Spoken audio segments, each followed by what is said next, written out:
السلام علیکم عزیز طلباء، امید ہے کہ آپ سب خیریت سے ہوں گے۔ ہمارا جو آج کا موضوع ہے وہ ہے شاہد احمد دہلوی کی خاکہ نگاری۔ خاکہ جو ہے یہ کسی بھی شخصیت کے حوالے سے اس طرح سے اس کو پیش کرنا کہ پڑھنے والا جب اس خاکے کو پڑھے تو اس شخصیت کے جو بھی داخلی اور خارجی نقوش ہیں وہ اس کے سامنے بالکل ایک تصویر کی طرح سے آ جائیں۔ خاکہ نگاری جو ہے یہ اردو کی ایک دلچسپ صنف ہے اور بہت سی دیگر اصناف کی طرح یہ صنف بھی اردو میں انگریزی ادب سے آئی ہے اور یہ بنیادی طور پر مصوری کی ایک اصطلاح ہے۔ شاہد احمد دہلوی کی خاکہ نگاری کی بات کریں تو یہ خود اپنی خاکہ نگاری کے حوالے سے لکھتے ہیں کہ میں یاد کا چراغ جلا کر ان مقدس شکلوں کو دیکھنا چاہتا ہوں جو خواب کے سائے سے دکھائی دیتی ہیں۔ شاہد احمد دہلوی کی جو خاکے ہیں، خاکوں کا مجموعہ گنجینہ گہر ہے، اس کی بات کریں تو یہ 1962 میں شائع ہوا تھا اور اس میں جو خصوصیات ہمیں ملتی ہیں پڑھنے کے بعد ان میں سب سے پہلی جو سر فہرست خصوصیت ہے وہ اس کے فکروں میں موجود روانی ہے۔ ان کے فکروں میں جو روانی ہے وہ خواجہ حیدر علی آتش کی شاعری میں جو ان کے مصروں میں روانی موجود ہے اس سے مشابہ ہے۔ ان کا انداز بیان دلکش اور فطری معلوم ہوتا ہے۔ ان کا فنی خلوص اور اسلوب دو ایسے جواہر ہیں جو ان کے خاکوں میں سحر کی کیفیت پیدا کر دیتے ہیں، اور جو بھی قاری ان خاکوں کو پڑھتا ہے وہ ان تمام شخصیات سے اپنائیت محسوس کرتا ہے جو ان کے خاکوں کا موضوع بنی ہیں۔ اس کے علاوہ انہوں نے الفاظ کا بڑی خوبصورتی سے استعمال کیا ہے۔ ان کی جو گنجینہ گہر ہے اس میں تہذیبی رچاؤ بھی ہے اور اس کے ساتھ ساتھ یہ جدید نثر کے تقاضوں سے بھی ہم آہنگ ہے۔ یہ ہر لفظ کو ایک نئی تازگی اور نئی معنویت عطا کرنے کا فن رکھتے ہیں۔ غالب کی طرح ایسا لگتا ہے کہ شاہد احمد دہلوی بھی اپنے خاکوں میں کسی سے باتیں کر رہے ہیں اور آپ مزے لے رہے ہیں۔ اس کے علاوہ جو گنجینہ گہر میں ہمیں ایک چیز دیکھنے کو ملتی ہے وہ ہے محاوروں کا استعمال۔ محاورہ اس کو کہتے ہیں جو اپنے مجازی معنوں میں استعمال ہو۔ گنجینہ گہر میں اگرچہ محاوروں کی بھرمار تو نہیں ہے، لیکن جہاں کہیں بھی انہوں نے کسی محاورے کا استعمال کیا ہے اس محاورے میں ایک نئی تازگی اور خوشبو کا احساس دلایا ہے۔ دیکھیں، محاورے جو ہوتے ہیں وہ ہماری تہذیبی زندگی سے ہمارے تعلق کو ظاہر کرتے ہیں، اور اگر ہم حسن عسکری کی بات کریں تو وہ کہتے ہیں کہ محاورے انسان کی اجتماعی زندگی کی علامت ہوتے ہیں اور ان میں ہماری اجتماعی زندگی کی تصویریں بند ہوتی ہیں۔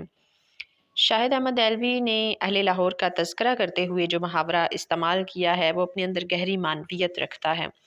وہ لکھتے ہیں کہ ٹوٹ کے ملتے، ہاتھوں ہاتھ لیتے اور سر آنکھوں پر بٹھاتے۔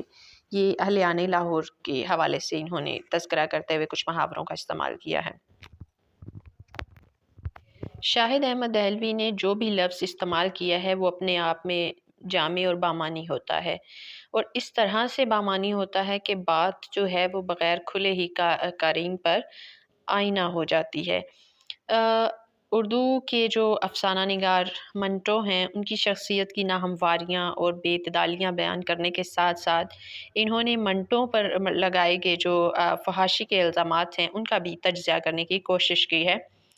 لہٰذا یہ ایک چھوٹے سے جملوں میں جو ہے ایک پوری شخصیت کو اگر بیان کرنا چاہیں تو وہ ایسا کرنے پر بھی مہارت رکھتے ہیں۔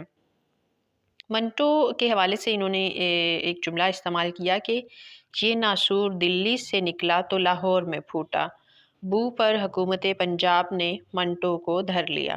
تو اگر ہم یہ دو جملے پڑھ لیں تو منٹو کی ایک پوری شخصیت جو ہے وہ اپنے تمام تر خوبیوں اور خامیوں کے ساتھ ہمارے سامنے آ جاتی ہے۔ شاہد احمد دہلوی نے جو گنجینہ گہر میں خاکے ہمارے سامنے پیش کیے ہیں اس میں ایک اعتدال اور توازن ملتا ہے۔ جب بھی وہ کسی بھی شخصیت کا خاکہ پیش کرتے ہیں تو مثبت اور منفی پہلوؤں پر غیر جانبدارانہ انداز میں لکھتے ہوئے نظر آتے ہیں۔ ان کے ہاں کچھ مقامات پر جانبداری کا احساس بھی ہوتا ہے، لیکن مجموعی طور پر وہ معروضیت کو قائم رکھنے کی کوشش کرتے ہیں۔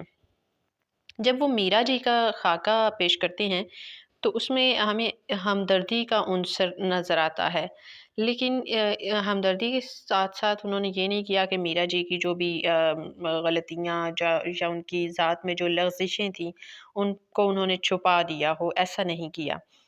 جوش کا خاکہ بھی اس طرح سے پیش کیا ہے کہ ان کی خوبیوں اور خامیوں کو اجاگر کر دیا ہے۔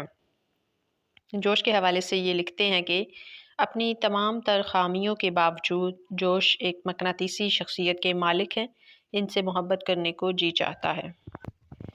خاکے کی جو ایک اولین شرط ہوتی ہے وہ حلیہ نگاری۔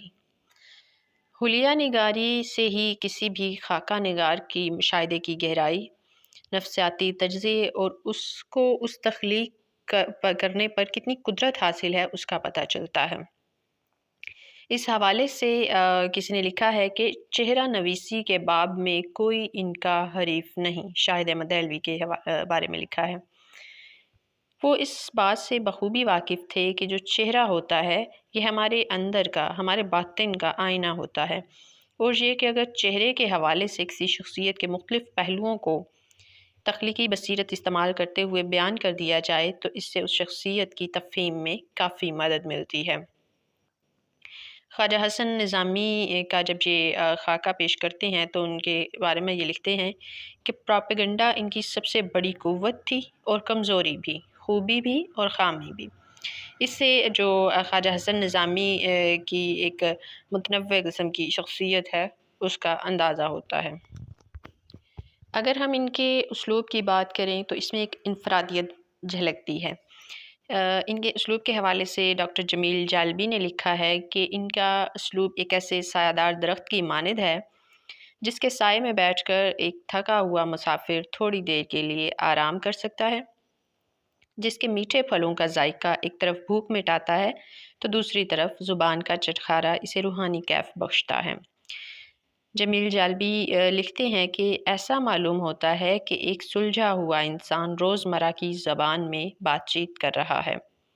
شاہد احمد دہلوی نے خاکہ نگاری میں تشبیہات و استعارات اور ٹکسالی لہجے کو شامل کرنے کے ساتھ ساتھ متوازن انداز بیان کو بھی استعمال کیا ہے۔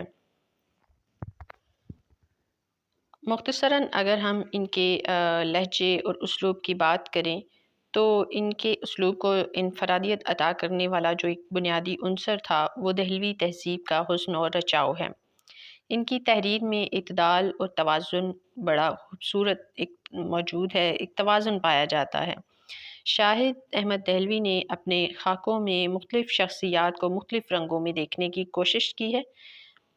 آج کے خاکہ نگاروں میں جن لوگوں نے اچھے اور کامیاب خاکے لکھے ہیں ان میں شاہد احمد دہلوی کا نام سب سے پہلے آتا ہے۔ مجموعی طور پر ہم یہ کہہ سکتے ہیں کہ شاہد احمد دہلوی نے اردو زبان و ادب کو نئے ذائقے اور طرز سے روشناس کروایا۔ یہ تھا آج کا ہمارا لیکچر۔ اگر آپ کو یہ ویڈیو پسند آئی ہو تو اس کو لائک کیجیے گا، شیئر کیجیے گا اور چینل کو سبسکرائب کیجیے گا۔ مجھے دیجیے اجازت۔ اللہ حافظ۔